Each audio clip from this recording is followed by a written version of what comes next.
Hello friends, good morning to all of you. कैसे हैं आप सब लोग? उम्मीद है कि सभी सही होंगे। मैं धर्मेंद्र आप सभी का अवधूत नगरी के डेली न्यूज एनालिसिस में स्वागत करता हूं। तो आइए आज का सेशन स्टार्ट करते हैं, लेकिन सेशन स्टार्ट करने से पहले इंस्टीट्यूट के बारे में थोड़ा इंट्रो। अवधूत नगरी एक ऐसी संस्था है जहां पर आप सिविल सर्विस एग्जामिनेशन की प्रिपरेशन कर सकते हैं, प्री और मेंस की तैयारी कर सकते हैं, और साथ ही जो भी लाइव क्लासेस होती है उन्हें आप यूट्यूब पर भी लाइव देख सकते हैं। किसी भी जानकारी के लिए आप हमें दिए हुए नंबरों पर संपर्क कर सकते हैं या फिर दिए हुए वेबसाइट पर विजिट करके भी आप अधिक जानकारी ले सकते हैं। रेफरेंस कोड के द्वारा आप फिर डिस्काउंट पा सकते हैं। तो आइए फिर आज का सेशन स्टार्ट करते हैं। आज तारीख है 8 अक्टूबर 2020 और आज के सेशन में जैसा कि मैं डेली की तरह आपको कुछ द हिंदू से, कुछ टाइम्स ऑफ इंडिया से या जो भी अदर रिसोर्सेज होते हैं हर जगह से आपको न्यूज या जो भी आर्टिकल्स होंगे वो यहाँ पर मिलेंगे। तो उसमें आज का पहला जो है द हिंदू के हमारे पेज नंबर 1 से एक बहुत ही इंपॉर्टेंट टॉपिक या आर्टिकल आया है सुप्रीम कोर्ट के ऑर्डर का कि public places can not be occupied indefinitely. इसका मतलब यह है कि जो पब्लिक प्लेसेस है अनिश्चित रूप से उन्हें ऑक्यूपाई, अनिश्चित काल के लिए या अनिश्चित समय के लिए उन्हें ऑक्यूपाई नहीं रखा जा सकता, घेर के नहीं रखा जा सकता है। क्यों? किसके रिगार्डिंग कहा गया है? एक प्रोटेस्टर है जिसमें जो वुमेन थी, लगभग 50, 60 या 70 साल की एज की जो औरतें थी वो प्रदर्शन कर रही थी। किसके लिए? आपको पता है जो प्रदर्शन आपका चल रहा था CAA से रिगार्डिंग था ये। मतलब CAA और NRC आप लोगों को पता ही होगा क्या है, ठीक है। तो उसी के लिए प्रोटेस्ट चल रहा था, जो कि प्रोटेस्ट एक वुमेन्स के द्वारा मतलब किया जा रहा था। और इस प्रोटेस्ट में क्या था, काफी सारी महिलाएं जो है प्रदर्शन कर रही थी। और उन महिलाओं ने क्या किया था, जैसे कि सपोज कीजिए ये ब्रिज है, ठीक है। एक तरफ नोएडा है और एक तरफ हमारी दिल्ली है। तो ये मान लीजिए दिल्ली हो गया और ये नोएडा हो गया। तो ये जो ब्रिज है, इस ब्रिज पे जैसे ये रास्ता ऐसे आ रहा है, तो इस रास्ते को क्या किया गया था, ब्लॉक कर दिया था। और ब्लॉक करने से क्या हुआ, ये पूरा ब्रिज जो है ये ब्रिज बंद हो गया, ठीक है। और लोगों को मान लीजिए जो और इसके बाद जो दूसरा ब्रिज है वो काफी दूर है, और जो काम यहाँ से मतलब कर लेते थे इजिली, अब यहाँ से आने में उन्हें 2 घंटा एक्स्ट्रा समय लग रहा है। तो 2 घंटा एक्स्ट्रा समय जो कि पब्लिक के लिए काफी मतलब प्रॉब्लम की बात है। तो इन्हीं चीजों को देखते हुए ये केस जो है मतलब चला गया। क्या हुआ, लोगों ने क्या किया, उनके पास अपने सुप्रीम कोर्ट के पास कोर्ट में कर दिया। पहले हाई कोर्ट में गया, फिर हाई कोर्ट से ये सुप्रीम कोर्ट में गया। तो ये केस वहां पे पहुंच गया। और उसके बाद क्या, तो इस प्रोटेस्ट में क्या था, मतलब यानी कि एक तरफ ये कह रहे थे भाई राइट टू प्रोटेस्ट, मतलब प्रदर्शन करने का अधिकार है, इनका संवैधानिक अधिकार है, ठीक है, ओके। लेकिन राइट टू मोबिलिटी भी तो है, आने जाने का भी तो अधिकार है। तो सबसे पहले एक क्वेश्चन आपके लिए यहां से पुटअप भी हो रहा है। पहला क्वेश्चन ये है कि राइट टू प्रोटेस्ट जो है ये किस आर्टिकल से संबंधित है, किस अनुच्छेद से संबंधित है, आपको ये बताना है, ठीक है। और फिर उसके बाद गवर्नमेंट ने जो, सॉरी गवर्नमेंट कह रहा हूं, जो सुप्रीम कोर्ट ने इस पे ऑर्डर दिया, जो आज जो मतलब जजमेंट आई है, वो जजमेंट क्या निकल के सामने आई है कि भाई कोई प्रोटेस्ट नहीं होगा पब्लिक प्लेसेस पे। जो भी पब्लिक प्लेस है वहां पे आप प्रोटेस्ट नहीं कर सकते हैं, ठीक है। और जो एडमिनिस्ट्रेशन है वो इस चीज का वेट नहीं करेगा कि भाई कोर्ट का क्या डिसीजन आएगा या क्या नहीं आएगा। वो सबसे पहले क्या करेंगे, अपनी ड्यूटी पूरी करेंगे और वहां से प्रदर्शनकारियों को हटाएंगे। और जो अगर प्रोटेस्ट करना है उन्हें, तो प्रोटेस्ट जो करेंगे डेजिग्नेटेड एरिया पे ही करेंगे, मतलब ऐसी जगह जहां पे पब्लिक को कोई प्रॉब्लम ना फेस करनी पड़े। और एक चीज और है, किसी भी प्रोटेस्टर को ये अलाउ नहीं है कि किसी रोड को या किसी जगह को वो ब्लॉक कर दे जिससे कि पब्लिक प्रॉब्लम में पड़ जाए, ठीक है। और कहा है कि भाई ठीक है, राइट टू प्रोटेस्ट का जो है आपका अधिकार है, लेकिन वो अधिकार है उसके साथ एक चीज और है, पीसफुल मैनर में, शांति प्रिय तरीके से आप शांतिपूर्वक प्रोटेस्ट करो, कोई कुछ नहीं कहे। लेकिन ये थोड़ी आप किसी रास्ते को ब्लॉक कर दोगे, ठीक है, आप लोगों को प्रॉब्लम में डालोगे। और तो ये सारी चीजें गलत है। तो ये जो है ये सुप्रीम कोर्ट का जजमेंट था। अब देखिए इसमें 3 जजों की एक बेंच थी, जिसमें जस्टिस एसके कौल, अनिरुद्ध बोस जी और कृष्णा मुरारी जी थे, जिन्होंने ये जजमेंट दिया है। और जो प्रोटेस्ट ये स्टार्ट हुआ था दिसंबर 2019 में और चला था ये मार्च 2020 तक। और बंद क्यों हुआ उस समय ये, क्योंकि कोरोना वायरस चल रहा था, तो पुलिस वालों ने जबरदस्ती से बंद करवाया था, वहां से हटाया था। तो ये था सुप्रीम कोर्ट का जो स्टेटमेंट आया था कल का, उसके बारे में है। अगला जो है हमारा, अगला जो आर्टिकल है हमारा पेज नंबर 11 से है। उसमें क्या बताया गया है कि इंडिया जो है 5 डिफेंस इंडस्ट्री में से एक हो सकती है, टॉप 5 डिफेंस इंडस्ट्री में, मतलब उसका भी नाम हो सकता है। छोटा सा आर्टिकल आया, कोई ज्यादा बड़ा नहीं आया, उसी के बारे में जो डिस्क्रिप्शन दी हुआ है उसी को मैं चीज समझा रहा हूँ, ठीक है। इसमें देखिए इंडिया एक ऐसा देश है जो कुछ देशों में से चौथे जनरेशन के फाइटर एयरक्राफ्ट, न्यूक्लियर सबमरीन और बैटल टैंक और इंटर कॉन्टिनेंटल बैलिस्टिक मिसाइल, इस प्रकार के मतलब इनकी चीजें जनरेट कर रहा है। ठीक है, तो यही बताया गया है कि इंडिया जो है, राजनाथ सिंह ने, हमारे डिफेंस मिनिस्टर जो राजनाथ सिंह है, उन्होंने बुधवार को यही स्टेटमेंट दिया है कि भारत भी उन 5 डिफेंस मिनिस्टर में से एक हो सकता है। ठीक है, अब एक यहाँ पे आया बैलिस्टिक मिसाइल। बैलिस्टिक मिसाइल आपका क्या होता है एक्चुअली, जिसका पाथवे जो ना सर्कुलर में इस टाइप से, मतलब यानी कि यहाँ से ऐसे, ठीक है, इस टाइप से। एक क्रूज मिसाइल होता है, उसके जो पाथवे होता है कुछ इस टाइप से होता है, याद रखिए। तो ये अंतर हो गया आपका। आइए अगले आर्टिकल्स की तरफ हम बढ़ते हैं। अगला जो आर्टिकल है हमारा वो है पेज नंबर 12 से 78 additional special train to be run. कोई खास नहीं है, छोटी सी जानकारी के लिए बस मैंने आपको टाइटल लिखा है इसके बारे में, ताकि आप बस समझ सको कि न्यूज में क्या है। आपको पता है कोविड-19 के कारण काफी ज्यादा ट्रेनों को स्थगित कर दिया गया था, बंद कर दिया गया था कुछ दिनों के लिए, लेकिन अब वो ट्रेनें फिर से रनिंग में आ रही है धीरे धीरे। तो ऐसे ही 78 एडिशनल ट्रेन को, स्पेशल ट्रेन को दौड़ाया जा रहा है, फिर से चालू किया जा रहा है। ठीक है, एक टॉपिक आया, use social vaccine of mask hygiene, minister of Harshvardhan. Minister Harshvardhan ji ने कहा है कि भाई सोशल वैक्सीन का यूज करो। अब ये सोशल वैक्सीन क्या है? सोशल वैक्सीन मतलब जैसे कि मास्क का यूज कीजिए, ठीक है, डिस्टेंस का यूज कीजिए, सोशल डिस्टेंस यूज कीजिए और सैनिटाइजर यूज कीजिए, इन्हीं सब चीजों को सोशल वैक्सीन कहा जा रहा है। और फिर उसके बाद एक अगला आर्टिकल है हमारा इसी पेज से, India Japan finalise text of pact of AI 5G। India और जापान के बीच में एक मीटिंग हुई है, ठीक है, और वो मीटिंग और जो एग्रीमेंट हुआ वो किसके रिगार्डिंग हुआ है? साइबर सिक्योरिटी के रिगार्डिंग हुआ है। ठीक है, दो देशों के बीच में हुआ। दो देश कौन से? इंडिया और जापान। ये क्या करेगा? प्रमोट करेगा 5G नेटवर्क और आर्टिफिशियल इंटेलिजेंसी को।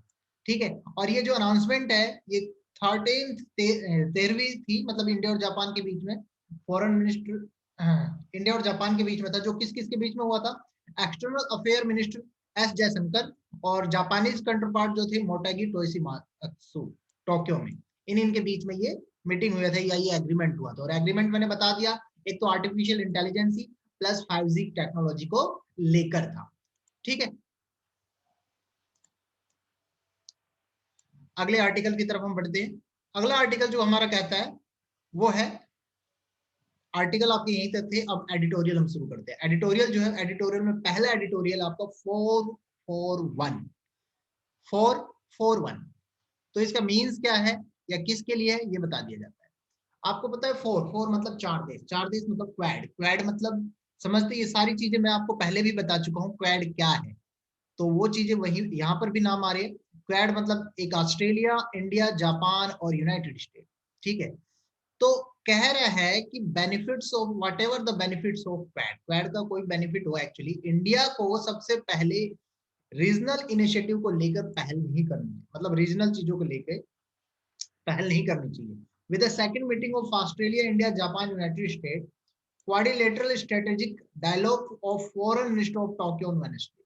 मतलब यानी कि ट्यूसडे को ये मीटिंग हुई है, ट्यूसडे को ये मीटिंग हुई है और कहाँ पे? टोक्यो में हुई है। ठीक है, और उनके द्वारा ये सारी चीजें बताई गई है। इसमें ये कहा गया है कि जो मीटिंग हुई है वो किस चीज से, मतलब यानी कि जैसे जो पैंडेमिक चल रहा है, जो महामारी चल रहा है, उससे कैसे निपटारा किया जाए, उससे कैसे निपटा जाए। ठीक है, इंफ्रास्ट्रक्चर को कैसे बिल्डअप किया जाए, कनेक्टिविटी कैसे बढ़ाई जाए, सप्लाई चेन को कैसे कंटिन्यू किया जाए किसी रीजन में। तो ये सारी चीजें थी जो क्वाड में मीटिंग के दौरान हुई है। एक अगला जो आर्टिकल हमारा आया एडिटोरियल में वो है the hole in the middle. बहुत इंपॉर्टेंट है वैसे ये, ठीक है, और काफी इंपॉर्टेंट है। इसके बारे में ये है कि फिजिक्स नोबल सेलिब्रेट बोथ, इसमें मतलब 3 आदमियों को, एक्चुअली साइंस और टेक्नोलॉजी से रिलेटेड है ये, और इसमें 3 आदमियों को फॉर फिजिक्स के लिए उन्हें नोबल पुरस्कार दिया गया है। वो 3 आदमी कौन कौन से? एक तो रोजर पेनरोज, रेनार्ड जेंजल और एंड्रिया गैस। ठीक है, इन्हें नोबेल पुरस्कार के लिए चुना गया है। इन्होंने क्या किया है? ब्लैक होल के एग्जिस्टेंस को स्टैब्लिश किया है। ब्लैक होल का एग्जिस्टेंस, इसके बारे में शायद आप लोगों को पता होगा, जिसके बारे में अल्बर्ट आइंस्टाइन ने बताया था कि ब्लैक होल क्या है, और उसी को इन्होंने, उनकी एग्जिस्टेंस को ही इन्होंने सत्यापित किया है, और उसी सत्यापन के लिए इन्हें नोबेल पुरस्कार दिया जा रहा है। ठीक है, 2020 के अंदर। ठीक है, तो इस हिसाब से, और बता दिया मैंने ये जो आपका थ्योरी था, थ्योरी अल्बर्ट आइंस्टाइन के द्वारा 1950 में लेके आया गया था, ठीक है, और उसी थ्योरी को इन साइंटिस्ट ने आज प्रूव कर दिया है। अगला जो हमारा एडिटोरियल है उसमें है playing catch up in the flood forecasting technology. ये क्या है? इंडिया को एक ऐसी टेक्निकल की, ऐसी टेक्नोलॉजी की जरूरत है जो फोरकास्टिंग करते हैं ना हम लोग, उसमें मतलब यानी कि और तीव्रता आ सके और फोरकास्टिंग अच्छे से हो सके। आपको पता है इंडिया की टेक्नोलॉजी की बजाय दूसरे देशों की जो टेक्नोलॉजी काफी अग्रिम है, आगे है। तो उससे क्या होता है, मान लीजिए जो बाढ़ आना होता है, ठीक है, 2-3 दिन पहले पता लगता है या कई बार पता भी नहीं लग पाता, तो वो एरिया नहीं बचा पाते, लोगों को वहां से मतलब यानी कि सेटअप नहीं करवा पाते दूसरी जगह। तो इसके कारण यहाँ पे यही टाइटल रखा गया कि इंडिया को मतलब यानी कि एक ऐसे टेक्नोलॉजी की जरूरत है जिसके द्वारा वो वेदर से रिलेटेड या फ्लड से रिलेटेड जो फोरकास्टिंग करता है वो सही से कर पाए, ठीक है। कई बार देखा गया कि there are many times in this happened in India during flood, FLOOD, ठीक है, flood event when the end user, मतलब ये बताया गया है कई बार कि कई बार ऐसा देखा गया, कई बार ऐसी घटनाएं हुई है कि फोरकास्टिंग को लेकर, ठीक है, कि जो डिस्ट्रिक्ट एडमिनिस्ट्रेशन होता है या म्युनिसिपैलिटीज होती है या डिजास्टर मैनेजमेंट अथॉरिटीज होती है, वो इन पे जल्दी से काम नहीं कर पाती है क्योंकि उन्हें अनुमान ही नहीं होता है। और ये क्या करते हैं मतलब यानी कि जैसे कि मान लीजिए, और इसी चीज के कारण क्या हुआ, आसाम में, बिहार में, कर्नाटक में, केरला में और तमिलनाडु में, ठीक है, ये सारी चीजें हुई है। तो जिसके कारण अनुमान नहीं लग पाया और जहां पर जान मान की और काफी ज्यादा इकोनॉमिक भी खराब हुआ है, तो ये चीजें आप समझ सकते हैं। अगर फोरकास्टिंग सही से और 7-10 दिन पहले से अगर फोरकास्टिंग का पता लग जाए, तो इससे क्या होगा, उस प्रॉपर एरिया की पहचान करके वहां के लोगों को दूसरी जगह शिफ्ट करवा सकते हैं और काफी ज्यादा इकोनॉमिक लॉस से भी हम बचा सकते हैं, ठीक है। तो यही चीजें बता रहे हैं कि इसके लिए इंडिया को एक अच्छे टेक्नोलॉजी की जरूरत है, इंडिया को इस बारे में आगे अच्छे से काम करना चाहिए, ठीक है। और रीजन क्या है वैसे, एक तो मल्टीपल एजेंसीज होती है, मल्टीपल एजेंसीज क्या करती है, जैसे कोई तो कुछ कर रहा है, मौसम संबंधी विभाग कर रहा है, कोई पानी कहाँ बढ़ रहा है घट रहा है उसकी जानकारी दे रहा है, तो अलग अलग टाइम पीरियड में अलग अलग चीजें हो रही है, तो जिसके कारण क्या हो रहा है भाई, अब एक बंदा मान लो 7 दिन में स्टेटमेंट निकाल के ला रहा है, दूसरा भी 7 दिन में ले रहा है, तो 10-15 दिन तो यही दोनों खा जाते हैं। अगर दोनों मिलके एक साथ काम करते तो हो सकता है 6-7 दिन में कंक्लूजन निकाल के आपको रिजल्ट दे देते, ठीक है। तो एक तो ये रीजन हो गया कि मल्टीपल एजेंसीज है। एक ये हो गया कि हर जगह खैर बराबर भी नहीं है, इसका वितरण जो है हर जगह एक जैसा नहीं है, ठीक है। और अभी वैसे देखा जाए तो IMD ने एक टेस्टिंग शुरू कर दी है, मतलब अपने मॉडल्स को लेकर 68 पेटाफ्लॉप्स के रिगार्डिंग, जो कि सुपर कंप्यूटर है प्रत्यूष और मिहिर, ठीक है, इन सुपर कंप्यूटर्स के द्वारा इस पे कर रहा है। लेकिन इंडिया को इससे ज्यादा और टेक्नोलॉजी लाने की जरूरत है, इंडिया को मतलब इस टेक्नोलॉजी को बढ़ावा देने की जरूरत है ताकि इन चीजों से आसानी से निपटा जा सके। तो इसमें यही बताया गया है आपका। लास्ट जो आपका एडिटोरियल है आज की न्यूज़पेपर का, उसमें ये है कि gig work and it's skewed term. Gig work अब क्या होते हैं, मान लीजिए आप स्विगी से कुछ ऑर्डर करते हैं, ठीक है, स्विगी तो समझते हैं फूड डिलीवरी का है, ठीक है, स्विगी से आप कुछ ऑर्डर करते हैं, जो बंदा है वो आपको फूड डिलीवर करके चला जाता है, जो मैन है वो आपको फूड डिलीवर करके चला जाता है, ठीक है। आपने उसे पैसे दे दिए, उसने जाके कंपनी को पैसे दे दिए, मतलब यानी कि जहां भी काम करता है उसे पैसे, लेकिन उस मैन को, उस आदमी को अपनी मंथली सैलरी या वहां से कंपनी से नहीं मिल पाती है, तो अब क्या ये कंपनी को डायरेक्ट मतलब स्विगी के ऊपर क्लेम कर सकता है? नहीं कर सकता, क्योंकि स्विगी ने इसे थोड़ी लगाया, जिस होटल या रेस्टोरेंट में लगा है उससे कुछ कह सकता है, लेकिन स्विगी को कुछ नहीं कह सकता है, ठीक है। तो ये होता है मतलब यानी कि गिग गिग वर्कर। तो ये गिग वर्कर में ही पार्लियामेंट ने क्या किया, बुधवार को 3 लेबर कोड पहले पास किए, बुधवार को 3 लेबर कोड पास किए, उसमें क्या है, इंडस्ट्रियल रिलेशन को लेके, जो कि पहला है occupational safety, health working condition, और तीसरा है सोशल सिक्योरिटी। इसमें क्यों ये लाया गया, ये लेबर जो कोड है आपके, ये जो कोड है आपके पास इसलिए किए गए थे ताकि लेबर जो वर्कर है उन्हें बेनिफिट मिल सके, इस चीज का, लेबर वर्कर को इसका बेनिफिट मिल सके, ठीक है। और तो इसमें क्या हुआ, 2020 के अंदर 3, मैंने आपको बता दी जैसे कि 3 लेबर कोड पास हुए थे। इस लेबर कोड में अब क्या, लेबर कोड पास होने के बाद अब वो जो वर्कर्स थे अब क्लेम सीधा कर सकते हैं, लेकिन जो क्लेम कर सकते हैं उनकी कोई अभी भी मतलब क्लेम तो कर सकते हैं, एलिजिबल तो है, बट गारंटीड नहीं है वो अभी, ठीक है। तो ये चीज जो है, ये 3 लॉज लाए गए थे, ठीक है, लेबर कोड मतलब, और उसके रिगार्डिंग ये आर्टिकल था, इसे आप लोग देख लेना, इसमें और कुछ ज्यादा चीजें नहीं बताई गई है, छोटा सा ही आर्टिकल कोई आया था, कोई ज्यादा बड़ा नहीं आया था, ठीक है। आगे चलते हैं। अब एक्स्ट्रा जो है हमारे, जैसे कि मान लीजिए द हिंदू के ही या फिर टाइम्स ऑफ इंडिया के या अदर रिसोर्सेज है जहां से हम लोग न्यूज ले सकते हैं, उन चीजों की तरफ अब हम आगे बढ़ते हैं। अगला है आपका नोबेल प्राइज। ये आपका द हिंदू का ही एक्चुअली कल का था ये, ठीक है।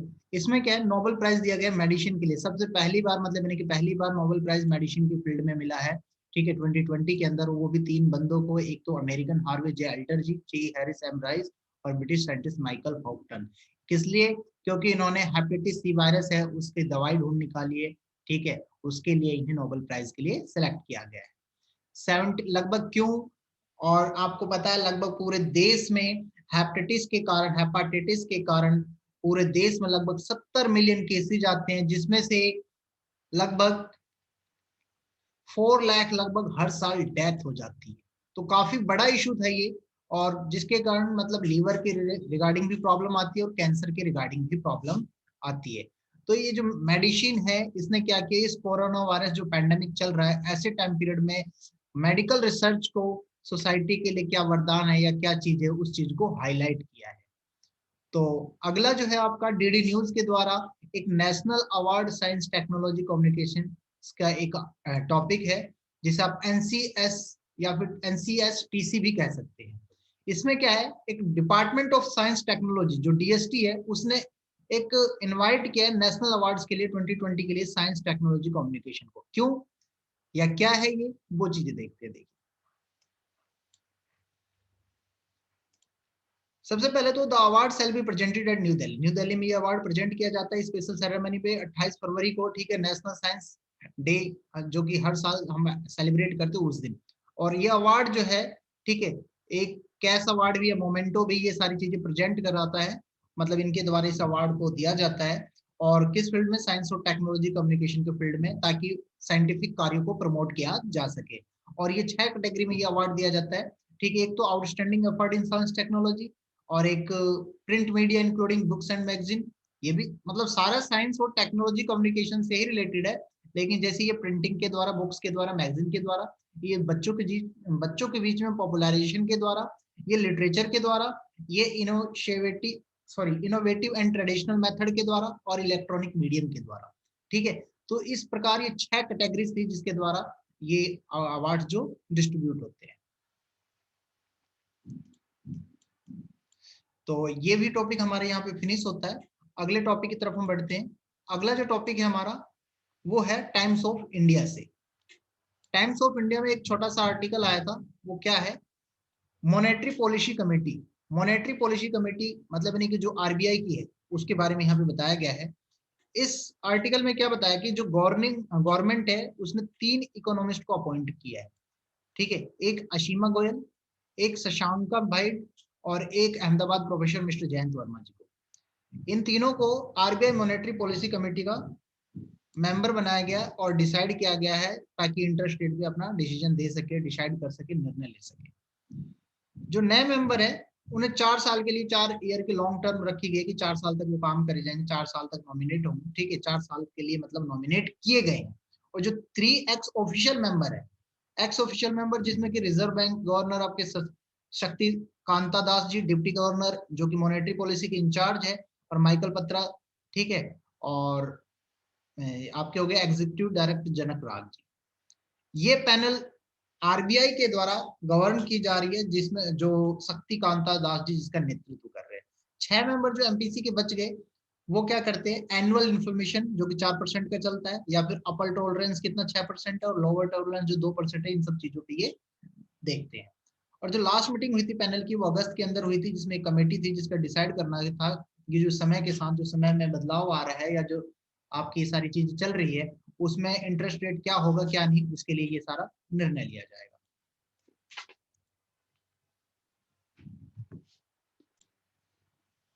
अगला जो है हमारा article, Indian farmer fertiliser cooperative limited, IFFCO से रिलेटेड है, ऑल इंडिया रेडियो का सोर्स है ये, मतलब इनकी ऑल इंडिया रेडियो से न्यूज ली गई है, ठीक है। प्रसार भारती और Indian farmer fertiliser cooperative limited के बीच में एक एमओयू साइन हुआ है, ठीक है। और उस एमओयू का मतलब ये है कि न्यू एग्रीकल्चर जो टेक्नोलॉजी है उसे बढ़ावा देना, प्रमोट करना। उसके अकॉर्डिंग क्या हुआ, एग्रीमेंट के अकॉर्डिंग डीडी किसान जो है, जो कि आपका चैनल है, 30 मिनट का एक प्रोग्राम सीरीज करेगा किसानों के फायदे के लिए, फार्मर्स है गाइस, ठीक है।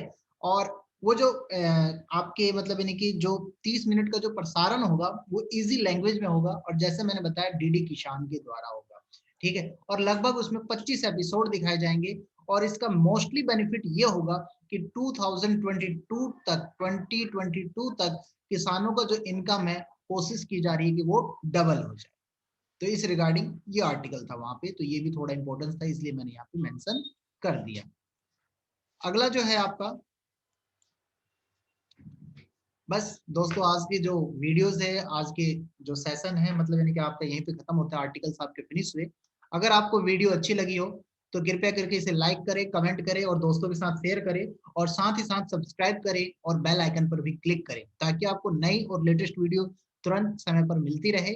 और अगर आपको कभी भी पीडीएफ का लेक्चर का पीडीएफ चाहिए तो आप हमारे टेलीग्राम चैनल को ज्वाइन कर सकते हैं, और वहां से पीडीएफ फाइल आप डाउनलोड कर सकते हैं।